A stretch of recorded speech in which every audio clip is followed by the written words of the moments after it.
কি নাচ রে ভাই, আই এম আহত।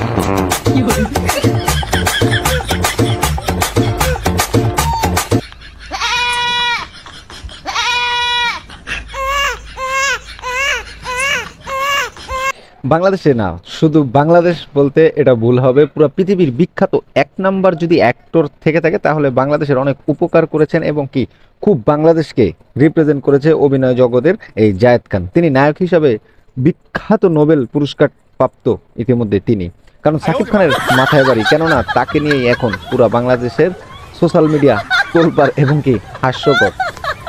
আপনি যদি সাকিব খানের ভক্ত হয়ে থাকেন তাহলে অবশ্যই কমেন্ট বক্সে কান্নাকাটি করবেন না প্লিজ। আর আপনি যদি জায়েদ খানের ভক্ত হয়ে থাকেন তাহলে তো কোনো কথাই নেই, কমেন্টটা ফাটিয়ে দিন। আর সাকিব ভাইয়ের ভক্ত যারা আছেন তারা কেউ কান্নাকাটি করবেন না, তিনি এক নাম্বার র্যাঙ্কিংয়ে। আরও একটি ডান্স আমরা ইতিমধ্যে দেখবো, তো চলুন। ওরে ডান্স, ডান্স মাস্টারটা কি রে ভাই?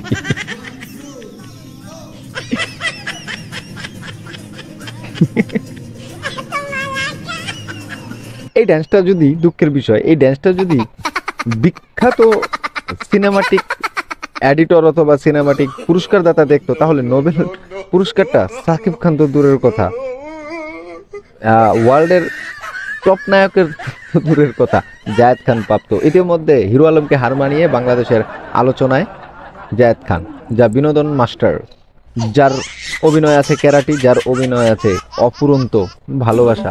তো আজ এ পর্যন্তই, সবাই ভালো থাকবেন জায়েদ খানকে নিয়ে। ধন্যবাদ জায়েদ খান, শুভেচ্ছা।